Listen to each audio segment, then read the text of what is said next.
Hi guys, it's Mrs. Gase. I don't look like I normally do. I know. I got my t-shirt on, my hair's up in a messy bun. You can probably hear my dog walking around behind me. I'm sitting in my basement at home. Kind of a weird feeling. And yep, here's my dog. Along with Abby and Drew. We're in my basement and Mrs. Grimmer asked me to make a lesson while you guys are at home, and I was thrilled to do so. So here I am. I have my note cards because I want to be prepared. You guys never really see me with note cards, but I don't want to miss anything. I miss you guys a ton. I don't like not seeing you. I don't like not being at school. It's a weird time. It's a really, really weird time. And if you need anything, please feel free to contact me. Look, I even made a little note card with my email address. Oh, but it's backwards. You guys remember, I am not good with technology, but you guys are smart enough to read it. It's the same email address as all the teachers, mgase@otsegonights.org. I never thought about everything being backwards, and I have all these note cards. Oh my God, what am I going to do? We'll figure it out. All right, so today, okay, now I got to figure it out. Abby, what do I do? Everything's going to be backwards. So Abby is not my camera person because I can't figure out how to do it without it being backwards. You know me, technology is not my thing. So today we're talking about coping with anxiety. I think it's a subject we need to talk about right now. I'm sure everybody is feeling some stress. And when I use the word stress, it also goes in with anxiety. And I think we're all feeling it right now. I mean, I know I am. Nobody really knows what's going on, so we're all a little anxious. Some situations cause people to feel nervous or stressed. Yes, I'm reading this. And that's what we're talking about when we talk about anxiety. Sometimes we try to avoid situations that cause anxiety, but it's better if we have a plan on how to adapt and work with anxiety. And that's what we're going to work on today. So, anxiety. I can't get my piece of paper lifted up. Struggling, folks. Just like as if we were using the smartboard. I always struggle with that too, don't I? So, anxiety. Feeling nervous, stressed, uneasy, or apprehensive. I'm going to talk about anxiety. Sometimes I use the word stress. Kind of the same it's kind of the same feeling. So everybody feels this. Now you might say, I have an anxiety issue, and you might. A lot of people do. Other people, like me, I don't have a lot of anxiety issues, but there is no person in this world who doesn't experience anxiety in some way or another. Nobody. I talk about my kids a lot, you know that. I have 3 kids. One of them, I swear, deals with his anxiety and has a lot more anxiety than my other 2. My other 2 happen to be home with me today. So everybody, no matter how you're raised, what your house looks like, how many kids are in your family, everybody experiences anxiety in some way, shape, or form. Some people have it a ton, some people don't have it much at all. So, first we're going to talk how my body reacts, how my body feels, what my body does when I'm anxious. So, once again, I made some cards because, I don't have my smart board to screw up, so we're going old school with cards here. So, some people get butterflies in their tummy. That feeling, that like, oh, something's going on in my stomach, that nervous feeling. Some people take it as far as they actually go puke. Not a great feeling, but it happens. A lot of people have a hard time concentrating when they're anxious. I do kind of have this one. The last few days, I have noticed I'm not concentrating very well. I'm a huge reader. I love to read. And I haven't been reading much because I see myself, I'll read a page and I have to go back and read it again because I had no idea what I just read. Difficulty concentrating. Shaky or sweaty hands, kind of gross, but it happens. And the shakiness and the sweatiness might not just be in your hands. A lot of people will bounce their knees when they're anxious, or they might start sweating at their temples. Dry or watery mouth. Some people's mouths get totally dry. Other people's get totally watery. Might be if they feel like they're gonna throw up. You never know. So just, that's another thing that can happen if you're anxious. This is one that totally hits me. Muscles tightening. When I get stressed out, my neck, where it connects to my shoulders, totally gets super tight, and it hurts at times, and I just have this huge muscle tightening. Other people feel it in their jaw, which is weird, but like their jaw starts to hurt because they clench their jaws so much. Legs, people have tightening of the legs, and they get all okay, my oldest son, he constantly stresses, and he constantly stretches, and I know when he's anxious, he stretches, and he stretches his legs out all the time because he says they get tight. Your heart will start beating faster. You can just literally feel it. It feels like your heart's going to beat out of your chest. What are some things that you feel? What are some things that your body feels? And hint, hint, you might be asked this later. Hint, hint, think about how your body reacts to stress. Drew, how does your body react to stress? When I'm in large crowds, like, I just start stressing out a lot. So large crowds cause you stress. Yeah. How does your body tell you you're being stressed? I just get very anxious, and like I just get really sweaty. You get sweaty? Abby, what about you? I would say I just kind of move around a lot. I'm impatient more than normal. Yes, she does get impatient. Yes. All right. Okay.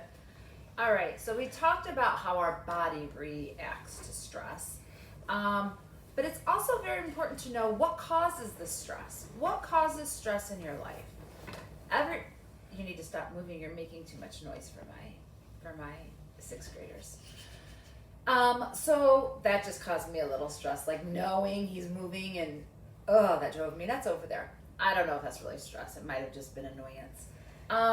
So it's really good if you know what causes you stress, because if you know what causes you the stress, you can be prepared for it.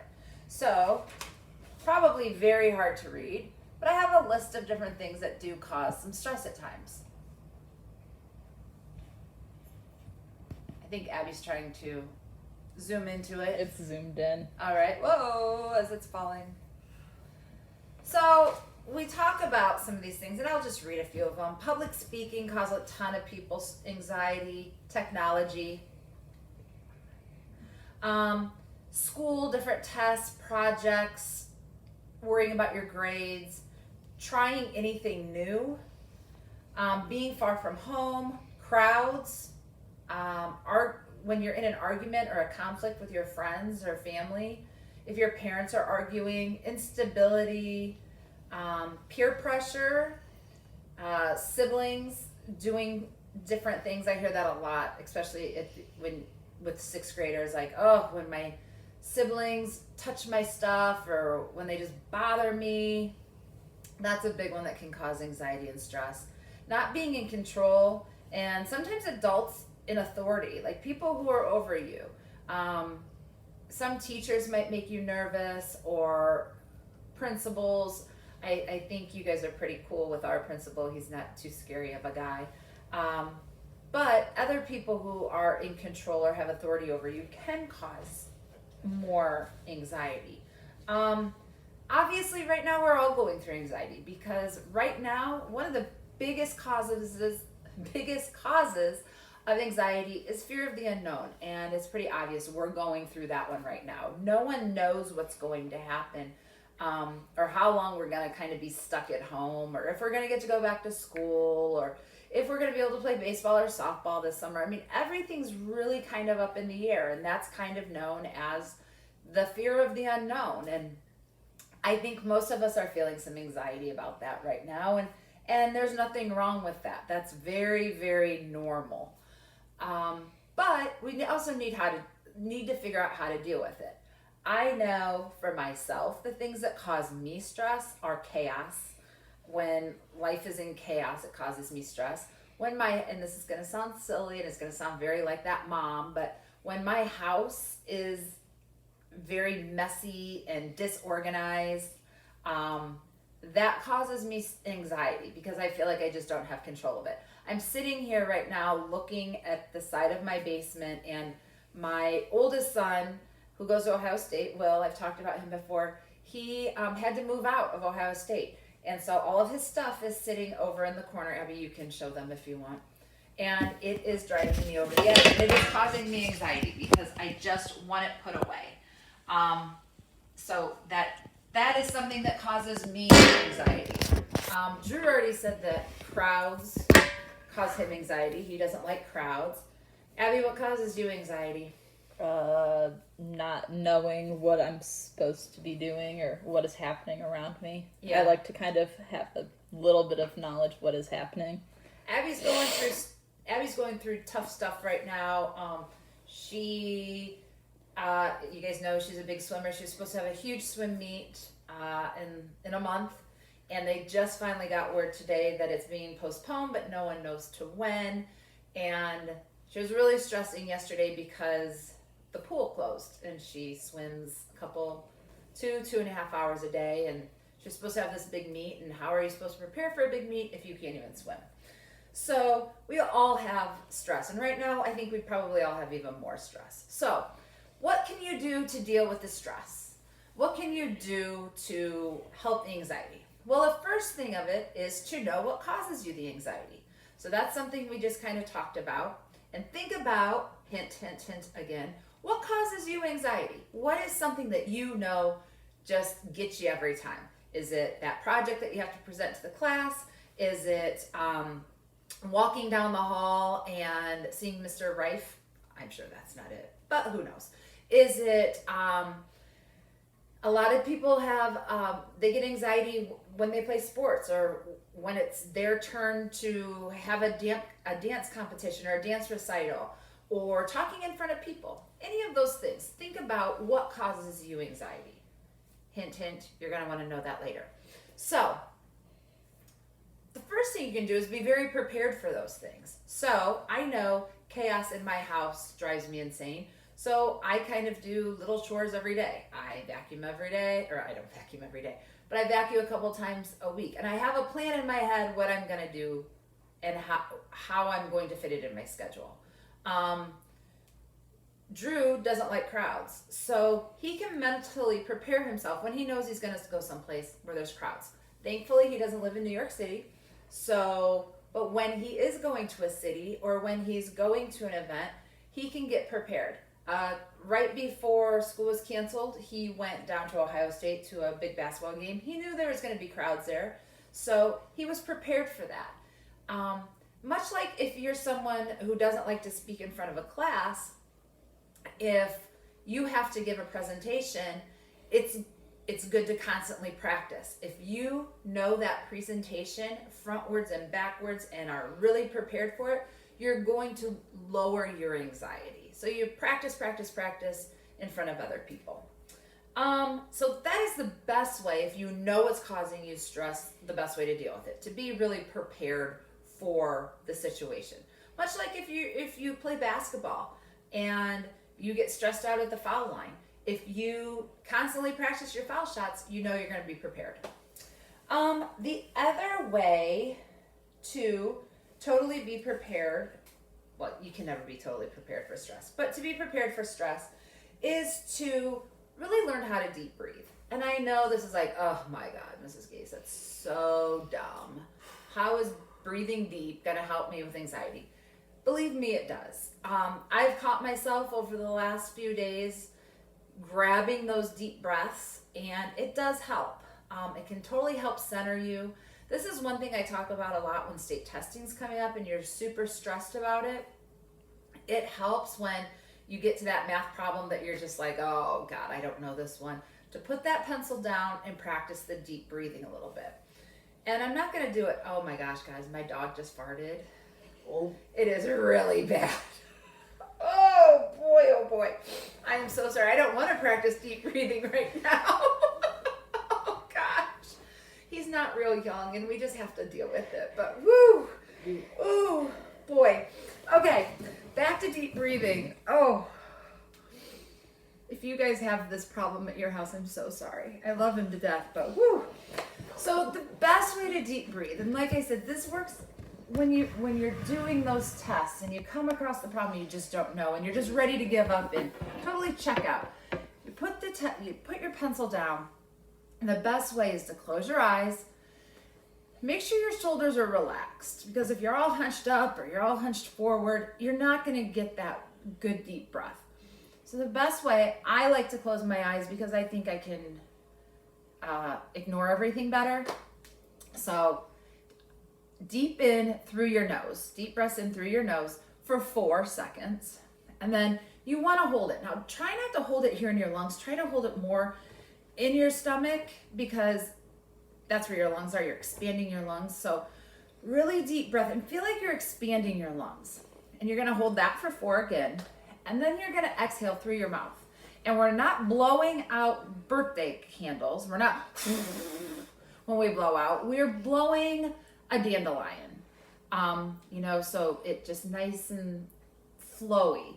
That is the best way to do the inhale and exhale. So I'm going to do it. My kids are probably going to sit here and laugh at me, but I'm going to do it for you guys, and I'm just going to do it twice, and I'm going to show you how I do it, and I'm going to count as I do. So inhale through my nose for 4. Hold in my chest for 4.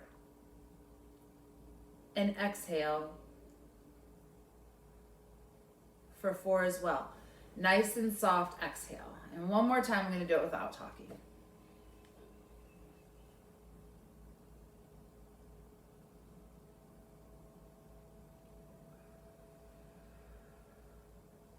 Now, as I'm sitting here doing it, I really don't have a ton of anxiety going through me right now. But as you're doing it, you're also clearing your mind and just totally focusing on the breaths. It kind of helps center you back into what you're trying to do. If it's that math problem, or if right now everything's going on and you're just like, oh my God, I can't take this anymore. If you do those deep breaths maybe 4 or 5 times, it might help recenter you and get you back to where you need to be. The last thing I'm going to go over, and it's kind of silly, but this is also something I always talk about when we're doing tests. Just the kind of being able to sit at your desk and take your ear to your neck, ear back and forth to your neck, just to kind of help relieve some of that tension. I also like to do chin to chest and then chin up to the sky. That helps. Relaxing those wrists is always a good one. Now, if you're able to stand up, it's good to be able to stand and just totally, I might have lost me. Just totally stretch as far as you can and relaxing as much as you can. Just that simple stretch. This is part of yoga, yes, and but it's also something that just helps relieve some of that anxiety. Stretching as much as you can. You guys are home right now for I don't know how long, so there's a lot that you can do to help relieve the anxiety that you can't do typically when you're at school. Me and my kids have been doing some yoga online. Haven't paid a thing, just got on YouTube and found some. It does help with that stress relief. Other things that you can do at home right now to help out. Anything to help you relax. So read. I know a lot of you don't love to read, but reading is a great way to escape right now. Maybe grab that board game that you haven't played in a long time and play with your parents or your siblings. We have a puzzle going on right now, and although I feel like the puzzle might be causing me more stress because it's a hard one. Do things that you wish you had time to do. Maybe there's a movie that you really want to watch that you haven't watched in a long time. Abby, what are you doing that you're enjoying? Coloring. Abby's coloring because she thinks it's super fun and it totally chills her out. Drew, you got anything? Xbox. Drew's been playing Xbox, of course. And I am typically not a huge, screen time person. But right now, screen times are the best and safest way for you guys to stay connected to your friends. So Don't be on them constantly, but that's also a great way to stay in contact with your friends. If the weather breaks a little bit, go outside, get a little exercise with whoever you live with. Don't be going to your friend's house though, because I don't want to get in trouble. But just do those things that you normally don't have time for. I miss you all. If you have any questions, I'm looking for my email. Oh, there it is. It won't be backwards this time. If you need anything, email me. I miss hearing from you, so I would love to get any emails. Attach a picture, because I'd love to see what you're doing over this extended break. Help your parents out a little. It will make them so happy. My kids are making dinner tomorrow night. They're not happy about it, but they're going to. Be good. I hope I get to see you soon. See you. There will be a, what's it called? A Google form to fill out. It's really easy, but just fill it out so I can tell Mrs. Grimmer that you did this lesson. Bye.